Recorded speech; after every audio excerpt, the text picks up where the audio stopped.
The mop bucket was still rolling when she found him, not running away, not apologizing, not fumbling for an explanation, just standing there, completely still, in the doorway of the one room on the entire 31st floor that had been made expressly, non-negotiably, aggressively clear was off limits to the cleaning staff, the private bathroom. The one with the frosted glass door and the brushed nickel fixtures, and the automatic scent diffuser that ran on a timer, and the little ceramic dish of lavender salt from Provence that cost $47 for half a pound.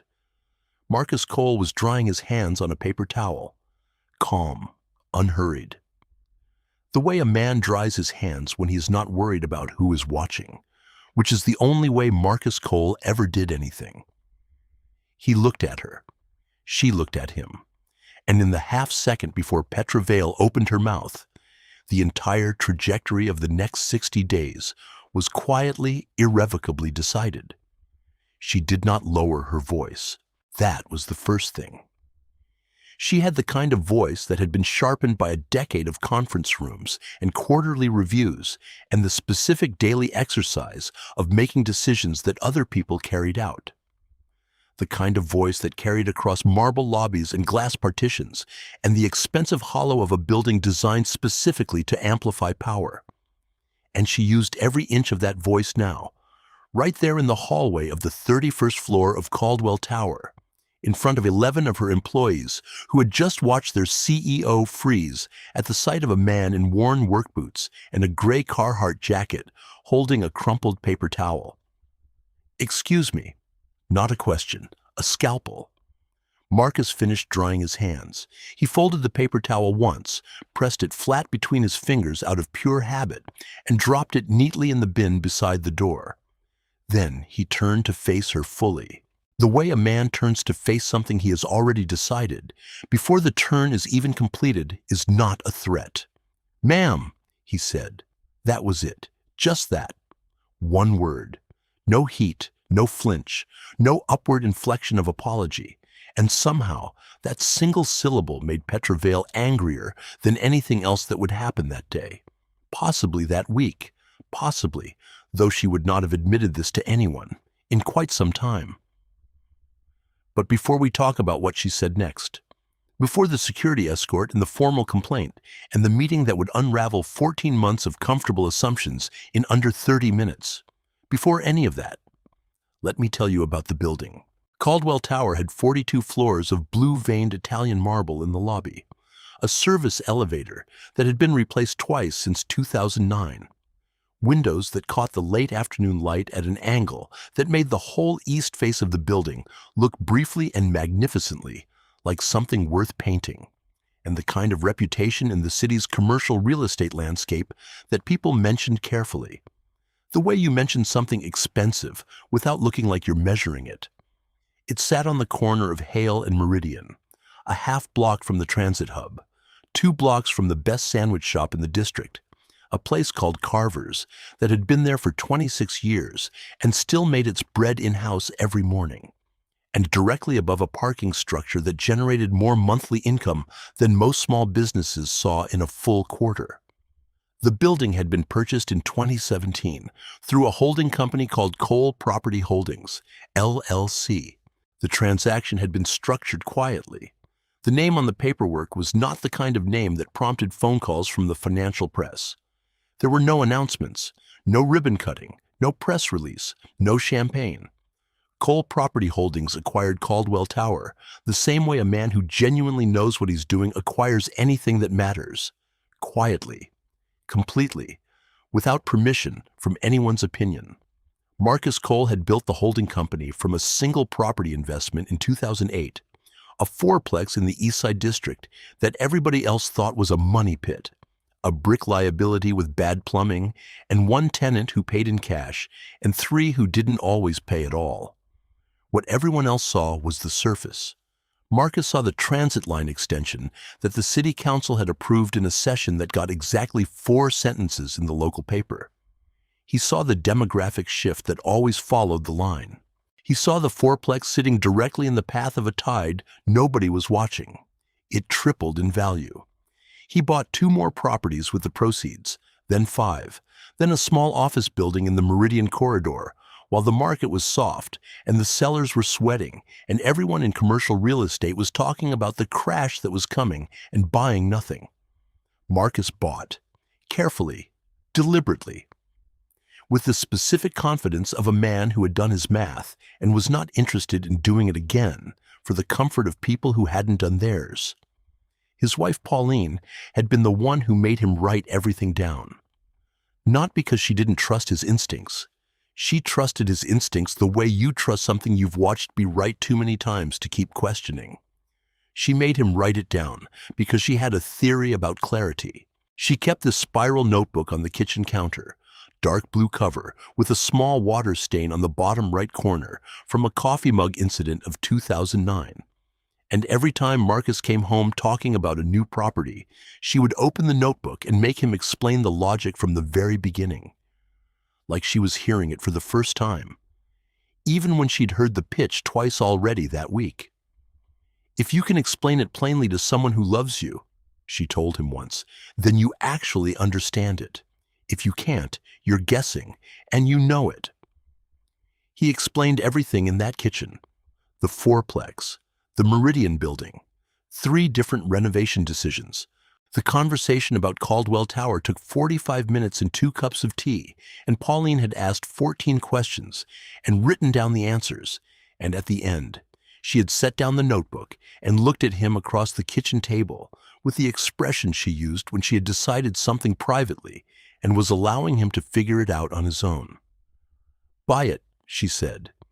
She died in the spring of 2019, ovarian cancer. 14 months from the first appointment to the morning, Marcus sat in a chair in the hallway of St. Clement's Medical Center with their daughter Nadia on his lap, both of them very still, while the hospital moved around them with the indifferent efficiency of a place that processes grief every single day and cannot afford to stop. He kept the notebook. He kept working. He did not talk about the properties or the holding company or any of it in the way people talk about things they want credit for. He filed his quarterly reports, paid his taxes, reinvested his returns with the same patient arithmetic he had always applied. And somewhere in the long geography of grief and forward motion, because going forward was the only direction that honored everything Pauline had written in that notebook, Caldwell Tower became his, fully, legally, completely. 42 floors of blue-veined marble, and a parking structure and a service elevator, and a lot on the 31st floor that generated $11,000 a month from a very particular tenant. And then, because Nadia was 8 years old and needed a father who was present in the specific, non-negotiable, show up and sign the field trip form way that children need, Marcus Cole took a job as a janitor in his own building, not because he had to. Let's be clear about that. He did not have to. He took it because being in the building every day, walking its floors in a way that no quarterly report captures, knowing which elevator cable was developing hesitation before the maintenance log flagged it, knowing the way the East Corridor got a draft in October because of a gap in the window seal on the 31st floor that the previous building manager had patched instead of fixed, knowing which tenants were the kind who called about everything and which ones you never heard from until something was genuinely broken. All of that gave him a form of authority that had nothing to do with conference rooms or business cards or the performance of importance. He wore his Carhartt jacket, the same one he'd owned since 2014, faded at the elbows, a small repair on the left pocket where Nadia had caught it on a doorknob when she was 4. He wore his 1993 Timberland boots, the original wheat colorway, resoled twice because Marcus Cole did not discard things that still worked. He wore his fitted cap, dark brown, pulled just low enough to communicate that he was not auditioning for anyone's approval. Earl had thought he was joking. Earl Simmons had managed Caldwell Tower for Marcus for 11 years. He was a short man with a permanently tucked clipboard and the institutional memory of the building coded into his bones. He could locate the original HVAC schematics from 2001 in under 4 minutes. He knew every tenant's lease expiration date from memory. He had opinions about light bulb brands that were both specific and completely correct. When Marcus first proposed the arrangement, Earl had set down his clipboard, which was an act of such rarity that Marcus noticed it immediately. "You understand," Earl said, "that this is going to cause problems eventually." Marcus had said, "I know. You want me to say nothing to anyone." A long exhale through the nose, the sound of a man calculating the absurdity of a situation against the loyalty he has spent 11 years developing. "You understand," Earl said slowly, "that I will have to pretend to manage you." "You do manage me," Marcus said. "That's the whole point." Earl had picked up his clipboard, written Cole, M. custodial staff, in his small, precise handwriting, and had not smiled once during the entire conversation. Which is how Marcus knew he had been smiling the entire time, just on the inside, where Earl kept the things that mattered most. Petra Vale had moved Vexen Analytics into the 31st floor 14 months before the bathroom incident. The lease was clean. The rent was good. The view was commanding in the specific architectural way that Petra had required since she was 29 years old, and had decided that commanding views were not a luxury or an aesthetic preference, but a diagnostic tool, something that clarified thinking by reminding you what scale actually looked like. She had come up through consulting, then strategy, then a period at a mid-sized analytics firm where she had rebuilt the revenue model from scratch in 18 months and had the documented results to prove it. She had started Vexen at 31 with 2 partners who had since been bought out, and had grown it into a firm that 43 companies now trusted with their most operationally sensitive data. She was good at her work. This is important to say plainly and without irony, because the story of what happened in that hallway is not the story of a bad person. It is the story of a capable person who had spent so long in rooms where she set the terms that she had quietly stopped checking whether the terms she was setting were actually fair. The private bathroom had been a point of negotiation during the lease process. It wasn't part of the original suite footprint. It was a small annex off the east corridor, originally designated on the building's plans as secondary storage, that Petra had requested be converted and folded into her executive office. She wanted the space. She had made that clear. Her team had made it work in the documents.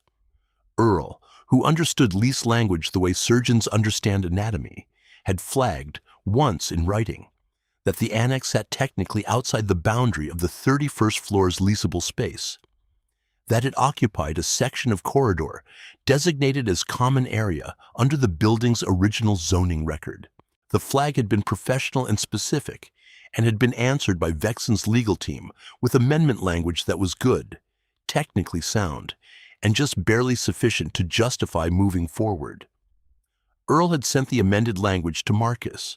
Marcus had read it on his phone while sitting in the school pickup line at Meadowwork Elementary. Rain coming down on the windshield, Nadia's crayon drawings of a house with a yellow sky stuck to the dashboard with tape. He had sent Earl one message: "Fine, track it." Earl had tracked it. He always tracked everything. This was why Marcus had trusted him for 11 years.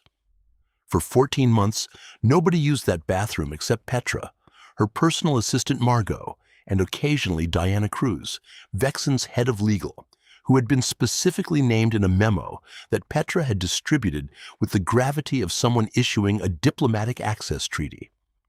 The memo had a subject line in bold. Diana had received it with the carefully maintained neutrality of someone who had learned not to say everything she was thinking about administrative memos from her boss. Then, on a Tuesday in October, the men's restroom on the 31st floor developed a burst pipe at 10:17 in the morning. The pipe failure wasn't dramatic. It didn't flood the corridor or cascade through a ceiling. It was a supply line behind the wall of the second stall that let go quietly, sending water at low pressure across the tile floor and into the adjacent utility closet where Marcus had stored his mop kit, his cleaning chemical caddy, and a cardboard box of replacement supplies that sat, unfortunately, directly on the lowest shelf, The box was soaked through in under 3 minutes. Marcus had been cleaning the east corridor when the sound reached him. He recognized it immediately. The specific low tone of pressurized water finding unexpected freedom. The kind of sound you only identify that fast if you have spent enough time inside buildings to understand their grammar. He moved to the utility closet, assessed the damage, went to the service panel, shut the water supply valve for that section, and stood in the doorway of the soaked utility closet, calculating time and resources with the calm of a man who has dealt with worse at 6 in the morning on a Saturday. The plumber was in the basement, unrelated valve work, 45 minutes minimum. Marcus looked at his hands. He had been using a concentrated baseboard cleaner on the east corridor. It was the kind of product that came with 3 different warning labels and specific instructions about contact time with skin. It was not something you left on your hands for 45 minutes while you waited for a plumber to reach a different floor. He needed a sink. The men's room was offline. The cleaning supply room was a puddle. The nearest common area bathroom was on the 30th floor, which required the elevator and 4 minutes minimum. He looked at the frosted glass door at the end of the east corridor. He thought about it for approximately 2 seconds. Then he walked to it, pushed it open, went to the sink, turned the tap, and washed his hands, thoroughly, because chemicals. He dried his hands on a paper towel. He folded it. He dropped it in the bin. He turned around. There was Petra Vale. "Do you know what room this is?" Her voice had dropped half a register. When people in authority lower their voices, it is not a sign that they have calmed down. It is a sign that they have decided calm itself is the most effective display of power available to them. "I do," Marcus said. "Then you understand you're not authorized to be here." "There's a burst pipe in the men's room. I needed to wash my hands. The chemical I use on the baseboards causes skin irritation if it stays on too long. The only available sink—" I did not ask for an explanation. He stopped explaining. He had offered it once. That was enough. "This," Petra said, and she stepped into the corridor because the corridor was where the audience was, 11 of her employees in various stages of mid-morning motion who had now oriented their bodies, in the specific gravitational way of office workers near a conflict, toward the scene. "This is a private facility. It is not available to cleaning staff. It is not available to anyone without written authorization. Are we clear?" "We're clear," Marcus said. From somewhere in the middle of the employee cluster, Brennan Walsh made a sound. Not a laugh exactly, more like a laugh that had decided at the last second to pretend to be a cough, but had not committed hard enough to either performance to pull off convincingly. It landed in the hallway and stayed there. Petra's attention was entirely on Marcus, who was looking at her with an expression that had a quality to it she could not immediately name. It was not submission. It was not defiance. It was a kind of absolute steadiness, the look of someone who has decided long ago that certain situations do not require him to rearrange his internal weather on their behalf. "I'm going to need you to speak with building management," Petra said. "I want this documented. I want assurance it won't happen again." "I'll speak with management," Marcus said. "And I want to be clear," she began. "You've been clear," he said. Not rudely, not in the clipped way that signals an argument, just factually. She had been clear. He had received the information. There was no productive reason to repeat it. He turned his cart around. The wheels made a small, specific sound against the marble, unhurried, entirely self-possessed. He pushed it back toward the service elevator without looking back. Behind him, the 11 employees in the corridor remained in their positions for one additional second after he was gone, as though the scene required a formal ending before normal proceedings could resume. Brennan Walsh said, "Well, that's a first," and laughed with the confidence of a man who had correctly identified which direction to laugh in and had made his choice and was now committed to it. Diana Cruz looked at the frosted glass door of the private bathroom, then at the hallway where Marcus had been, then at the floor for just a moment. Then she turned and walked back toward her office, legal pad tucked under her arm, thinking about something she had not decided yet whether to pursue. Earl got the call at 11:43 that morning. He answered on the second ring, clipboard already reaching for his hand before he consciously decided to pick it up. It was muscle memory at this point. Earl answered the phone and the clipboard arrived. Petra's assistant Margot did the talking. She was good at her job, and she delivered the complaint with the precise professional temperature it had been given to her with. Not angry, not apologetic, just accurate and final. She used the words violation, inappropriate access, formal complaint, and, notably, consequences. Earl wrote them all down in his small handwriting on the margin of a maintenance schedule he'd been reviewing. Ms. Vale wants assurance that this individual will face appropriate consequences, Margot said. She's prepared to escalate to the building owner if the issue isn't addressed at the management level. A pause. Earl considered the geometry of this sentence. A tenant was threatening to escalate a complaint about a staff member to the building owner. The building owner was the staff member. He was being invited to escalate a complaint to himself. "I'll make sure the building owner is informed," Earl said. He hung up. He sat in the building management office on the second floor, which smelled of coffee and old paper, and the particular productive dust of a space where real work gets done without any pressure to look impressive. He looked at his clipboard for a moment. Then he picked up his phone and called Marcus. Marcus answered on the first ring. He was in the lobby, second ladder position on the east fixture cluster, replacing a bulb that had been dimming for 2 weeks. "Petra Vale wants you fired," Earl said. A pause. Not a surprised pause. A measuring it pause. "What did she say exactly?" Margot said. "Same result." Earl read from his margin notes. "Inappropriate access to a restricted facility. Conduct unbecoming of building staff. Wants consequences." "Okay," Marcus said. "Should I fire you?" Earl. "I mean it as a genuine question. How would you like me to handle a formal complaint about a staff member filed by a tenant who pays us $11,000 a month when the staff member in question is also the reason she has any floor to stand on?" On his end of the phone, Marcus made a sound, the kind of sound that occupies the exact space between a laugh and a sigh, and has done so for so long that it has become its own third thing. Something like the specific warm exhaust of a man who is too intelligent to be surprised and too decent to be smug about it. "Tell her you've spoken to me," Marcus said. "Have I spoken to you? You're speaking to me right now. This is true." Earl wrote something. "And what shall I tell you in this conversation we are having, by way of consequence?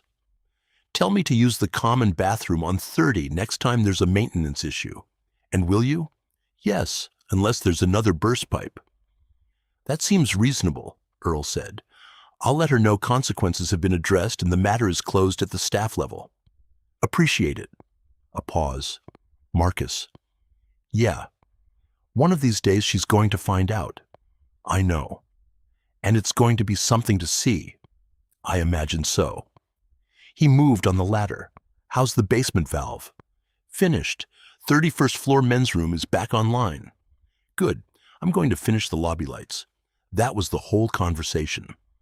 Earl hung up and filed the complaint under the tab marked Tenant Communications, Resolved.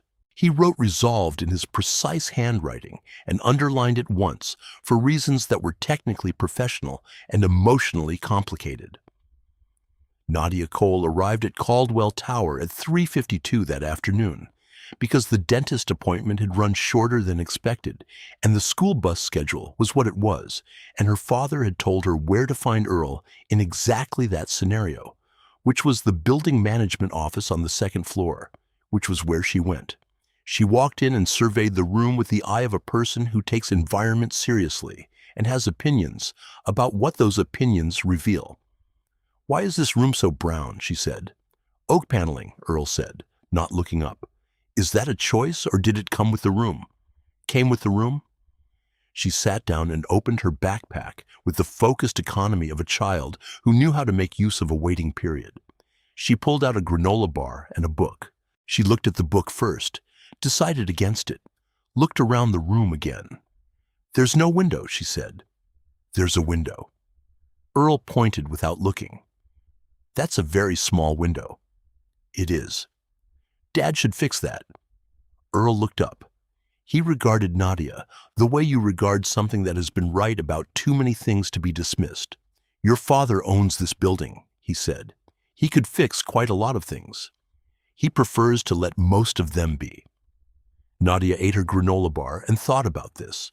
Through the thin walls she could hear the lobby, the revolving door, the particular compressed sound of the elevator cables operating in their shaft. "What happened today?"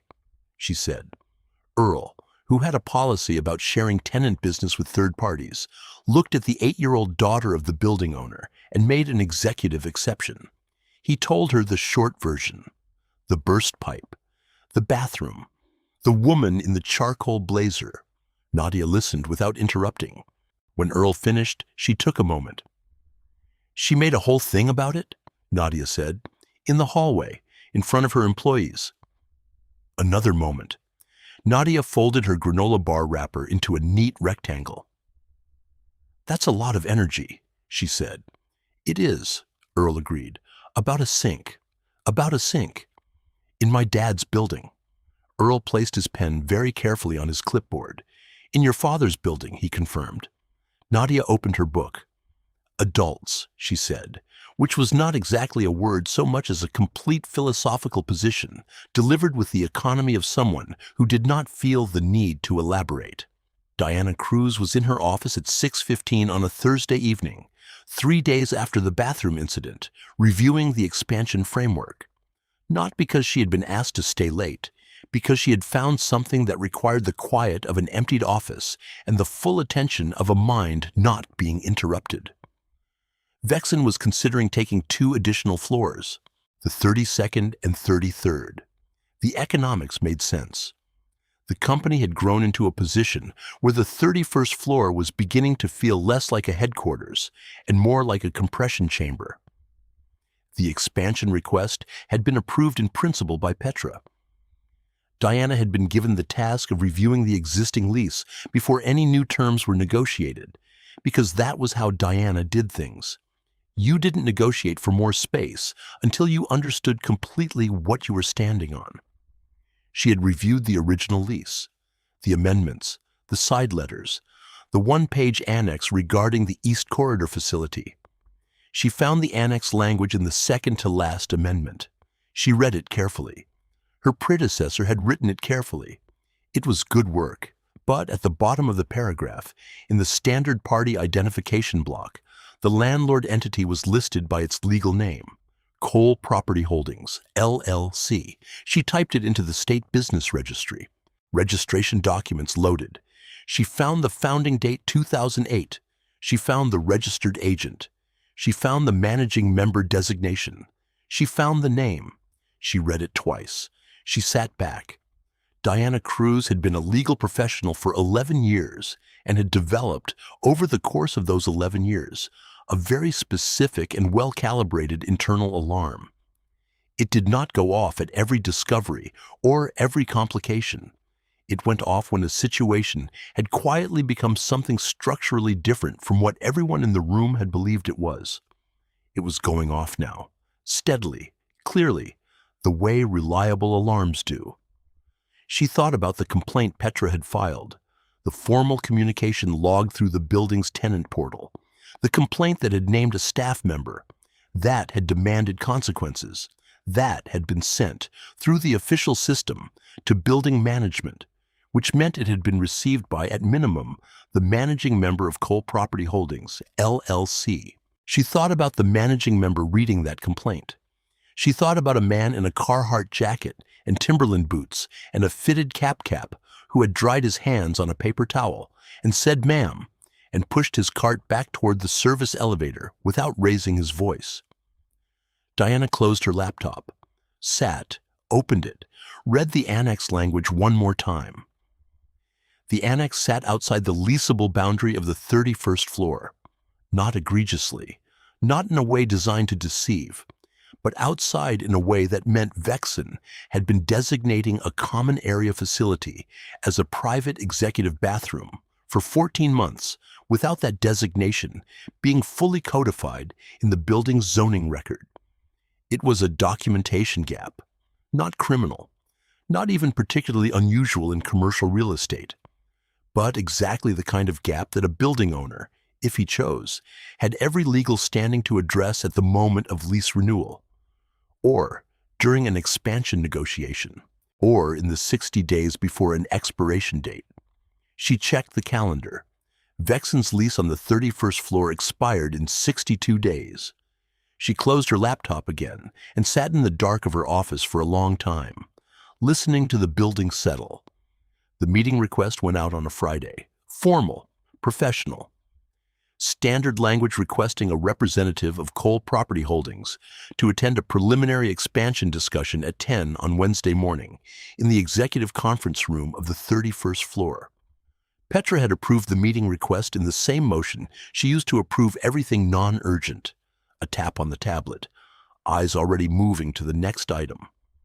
Brennan Walsh had said something about getting favorable terms on the new floors and smiled the way he smiled when he had decided he already understood the situation. Diana had confirmed the booking without comment. On Wednesday morning, the executive conference room of the 31st floor was set for the occasion. Water glasses, printed agendas, Brennan Walsh's laptop open to a spreadsheet that communicated competence through sheer density of numbers. Petra sat at the head of the table in a slate gray suit she kept for negotiations, the specific one that hit somewhere between precise and formidable without crossing into combative. She had done her research on Cole Property Holdings, the way she researched anything relevant, thoroughly, the previous evening. The holding company was solid, private, well-run, conservative in its debt structure, the kind of portfolio that had been built patiently over time by someone who knew what they were doing. She had found no individual name associated with it in any press coverage. The entity was clean and almost aggressively uninteresting to the public record. The conference room door opened at 10:02. Marcus Cole walked in wearing the Carhartt jacket, the Timberlands, the fitted cap, dark brown, pulled just low enough, a manila folder tucked under his right arm. He looked at the table, registered the room's occupants with the same quiet economy of attention he used to read every space he entered, and crossed to a chair on the far side of the table and sat down. The room had formed its impression before he reached the chair. This was simply what rooms do. And the impression the room formed required a significant and rapid revision 4 seconds later when he placed the manila folder on the table and said, "Marcus Cole, Cole Property Holdings." The silence that followed this statement was not a normal silence. It was the kind of silence that has mass, that occupies volume, that people feel in their chest before they fully process what their ears have just delivered. Brennan Walsh's laptop made a soft sound as it closed. He had not decided to close it. It just happened. Petra Vale was looking at Marcus with an expression that was cycling through phases faster than an expression usually cycles. The first phase was a blank that preceded recognition. The second was recognition itself, assembling in real time, piece by piece, like a building going up in fast forward. The third was a composure that was genuine in its effort, and therefore more honest, in a strange way, than pure composure would have been. "You're the building owner," she said. "Managing member of the holding company," Marcus said. "Same practical effect." Diana Cruz had her legal pad open and her pen positioned, and was looking at a point on the table surface between her and Marcus that belonged to no one. "You were," Petra started, "last week in the corridor. You were—" "I do maintenance work in the building," Marcus said. No heat, no preparation in his voice. Just the plain, clean fact of it. Delivered the way he delivered everything, directly, without decoration. I find it easier to understand what a building needs when I'm walking its floors rather than reading about it in reports. You miss things in reports. You don't miss them when you're the one replacing the light bulbs. Another silence, smaller than the first one but denser.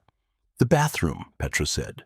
The words were quiet, barely above the ambient sound of the building. "The bathroom," Marcus confirmed. He opened the manila folder and slid one page across the table. A single document, clean margins, lease expiration date at the top in clear numerals. The annexed language summary below it, the zoning designation of the East Corridor facility beneath that. Petra looked at the page. Brennan Walsh looked at Petra. Diana Cruz looked at the page and then at her legal pad. "I want to be clear about my intention here," Marcus said, "which is not to make this adversarial. You've been a good tenant. The company runs well. The building appreciates reliable tenants more than you might expect." He paused. "But the expansion you've requested is something we need to discuss honestly, and honest discussions require accurate foundations. We have some documentation to align before we add 2 floors to an agreement that has an unresolved common area question in its current form." Brennan Walsh opened his mouth, reconsidered, closed it. "How long have you known?" Petra said. Not about the documentation. He understood the question. About the annex situation? "Earl flagged it when the amendment was filed, 14 months ago. I told him to track it." "And you didn't—" She stopped. "You never—" She stopped again. It was not frustration with him that stopped her. It was something more internal than that. "You didn't know," Marcus said, simply. "That is not—" Her voice was careful now, choosing its own words. "That is not an adequate response to what I said to you in that corridor." "I know." "I had 11 people." "I know. And I said—" She pressed her lips together, inhaled. "I said things, and I used a tone that assumed I knew who you were, what you were, and I was wrong." The conference room was quiet, not the first silence, which had been shock. This was a different kind of quiet, the kind that arrives after something true has been said, and the room is giving it the space it earned. Diana Cruz set down her pen. She looked at Marcus for the first time since he had walked in. "Mr. Cole," she said, "I found the annex language Thursday evening during my lease review. I was going to raise it at this meeting, regardless of what I knew about the rest." Marcus looked at her. "I thought someone would," he said. "I appreciate that." Diana gave a small nod, not elaborate, just real. "I owe you an apology," Petra said. "I want to say that clearly. Not as a business formality. What I did in that corridor was reflexive and wrong, and I made a judgment about you in under 4 seconds that I had no grounds to make." Marcus looked at her for a moment. He had the patience of someone who has learned to give important things the time they require. "Okay," he said. And it was not dismissive. It was not a brush-off. It was the specific okay of someone who has received something genuine and is not going to make the person who gave it feel worse about it by demanding more. "Now," he said, and pulled the folder an inch closer. "Let's talk about what this actually looks like going forward." The terms Marcus proposed were fair, not punitive in the way of someone collecting a debt, not generous in the theatrical way that conceals terms in the second page. Fair in the plain-spoken sense that someone who builds things for their actual value, rather than what the moment allows him to extract, tends to understand as the only arithmetic worth doing. Vexen could have the 32nd and 33rd floors. The rate on the new space would reflect current market, which was a slight increase from their existing rate, but not a surprise. The bathroom annex would be properly codified in the building's zoning record, formally added to Vexen's lease as a designated private facility.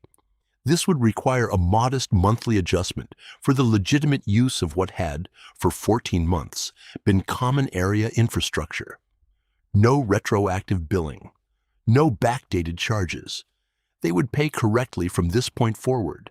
In exchange, the formal complaint filed through the tenant system against a staff member would be withdrawn.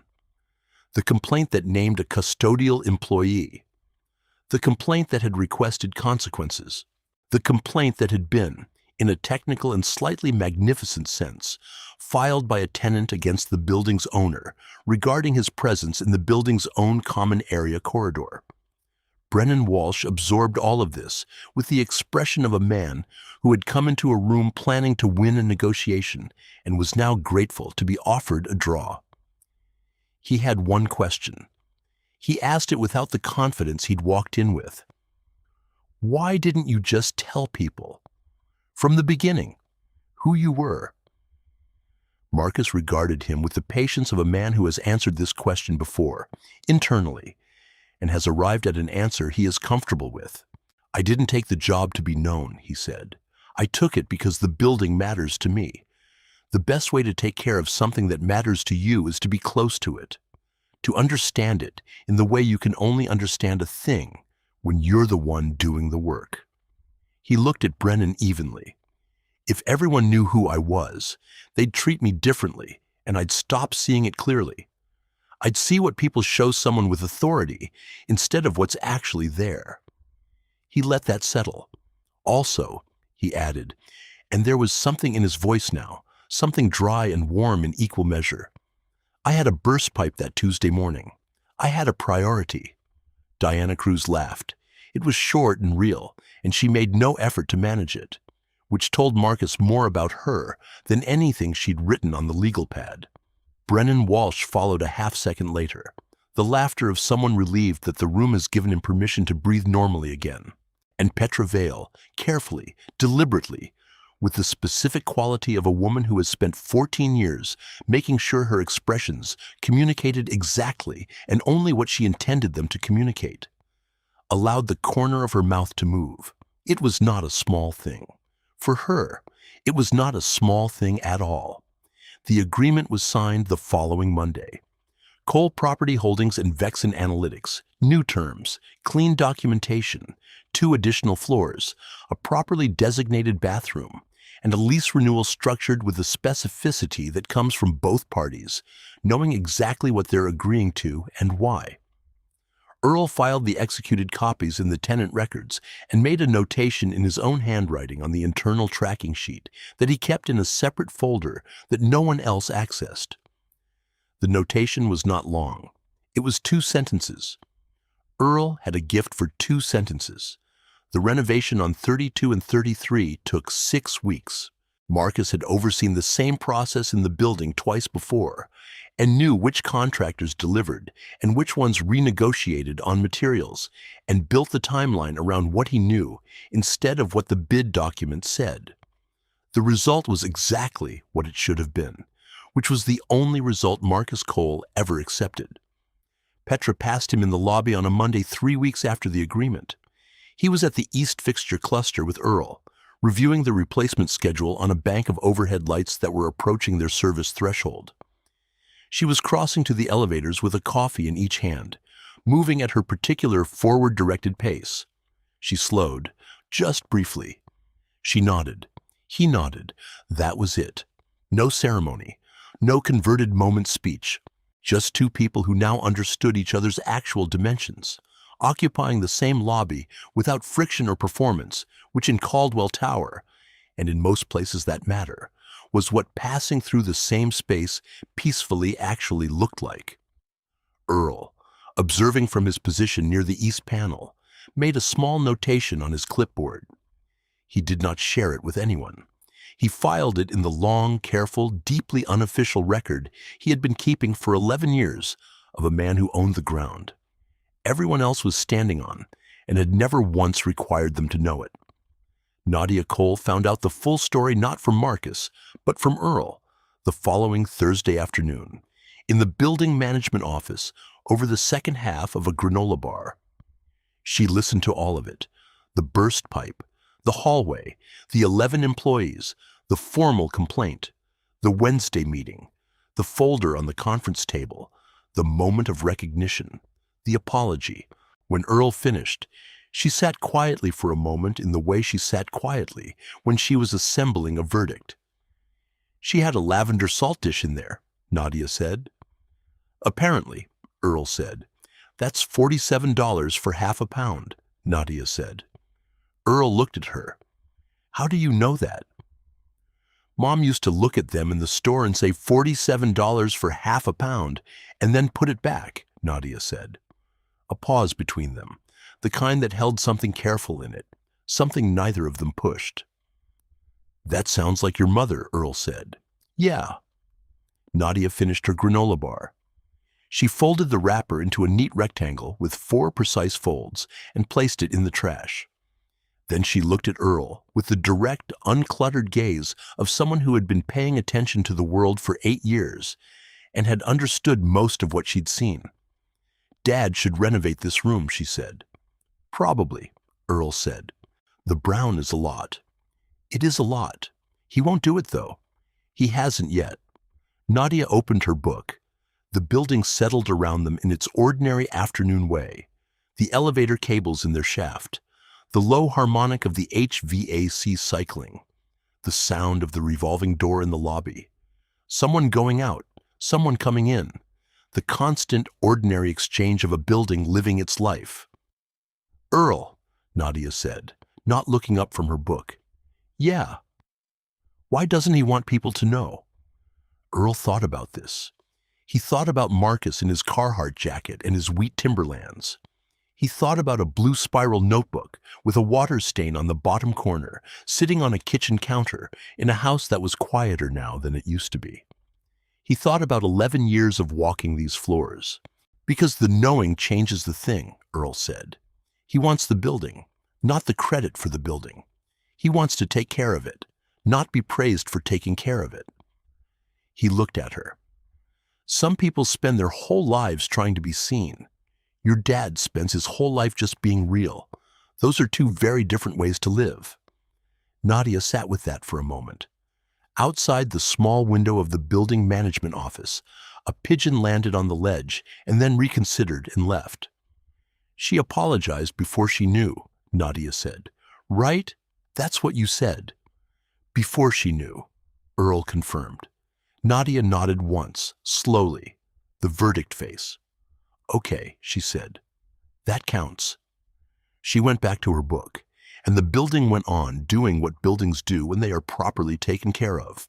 It stood there, 42 floors of blue-veined Italian marble and honest plumbing, and an East Corridor bathroom that was finally, properly, correctly documented.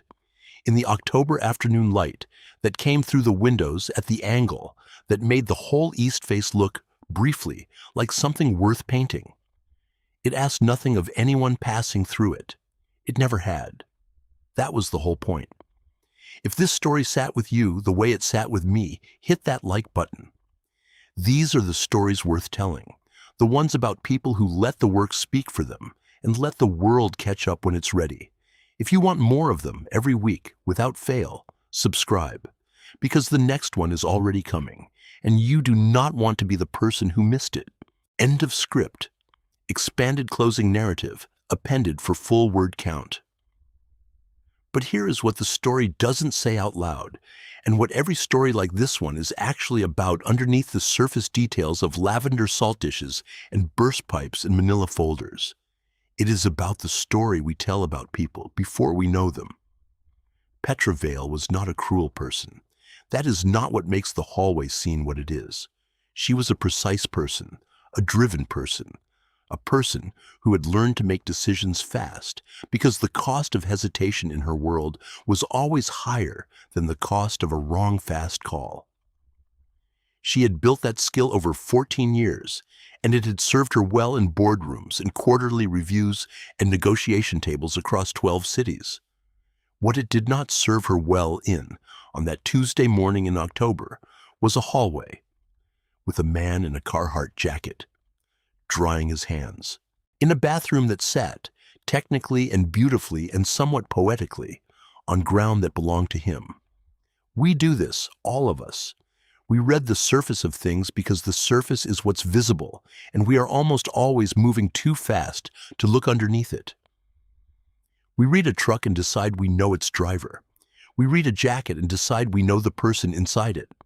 We read a mop cart in a marble corridor, and we make 100 quiet assumptions about the person pushing it without asking a single question, without extending a single moment of curiosity, without doing the one thing that costs us nothing and changes everything, which is to simply not decide. Marcus Cole had known this about the world for a long time. He had known it in the way people know things they have paid for through their own experience rather than inherited from someone else's lesson. He had watched it happen to him more times than he counted, and he had arrived, through those experiences, at a relationship with it that was neither bitter nor defeated, but simply clear. The world made assumptions. That was a fact. You could spend your energy fighting the fact, or you could spend your energy building something real while the assumptions sorted themselves out. He had chosen building. The blue spiral notebook was still in the kitchen drawer. He didn't read it often. Some evenings after Nadia was asleep and the apartment was quiet in the particular whole way that apartments are quiet, when they have been genuinely filled with life during the day and are resting now, he would pull it out and read one page, or two, not all of it. Never all of it at once, just a page or two. Pauline's handwriting in the margins, the questions she had asked, the places where she had underlined something he'd said and written good, or why, or the single word more, which meant she wanted him to keep explaining. He would read a page or two and then close it and put it back. Then he would go to the window and look out at the city and think about the building on the corner of Hale and Meridian, its blue-veined marble, and its elevator cables, and its East Corridor bathroom, now properly documented in the zoning record. And think about Nadia, asleep in the next room. And think about Earl on his second floor with his clipboard and his oak paneling and his two-sentence notations, and feel the particular satisfaction of a life that has been built rather than fallen into. A life that has its own architecture, its own load-bearing walls, its own careful foundation. There is a kind of man the world regularly underestimates. He doesn't announce himself. He doesn't wear his accomplishments like a badge. He drives what he drives and wears what he wears and speaks with the economy of someone who has learned that words work better when there are fewer of them. He takes his daughter to school. He fixes the light bulbs. He reads the contracts of the people renting his building and tracks the documentation gaps and waits. With the patience of someone who has understood since the beginning that time is always on the side of the person doing the work correctly. And when the moment of revelation comes, when the folder opens on the conference table and the name sits there in plain black type, and the room reassembles its understanding of who was standing in that hallway and what was actually happening, he does not gloat. He does not perform vindication. He does not make the person across the table feel smaller than they already feel. He says, "Here is what this looks like going forward," because that is the only thing that matters. Not the accounting of what happened, but the agreement about what happens next. Not who was wrong, but what is right. Not the weight of yesterday's judgment, but the shape of today's better one. Marcus Cole had learned this from Pauline, from 11 years of walking floors, from a blue notebook with a water stain on the corner, from a daughter who called adults as a complete sentence and meant every syllable. The building stands on the corner of Hale and Meridian. It will stand there for another generation, tended by someone who understands its grammar, who knows which pipes need watching and which windows need resealing in October and which elevator cable wants attention before the maintenance log catches up. Someone who has earned the ground he walks on twice over, once in dollars and once in presents. Someone who does not require the building to announce his name. The building does not announce his name. The building just stands. That's enough. That has always been enough.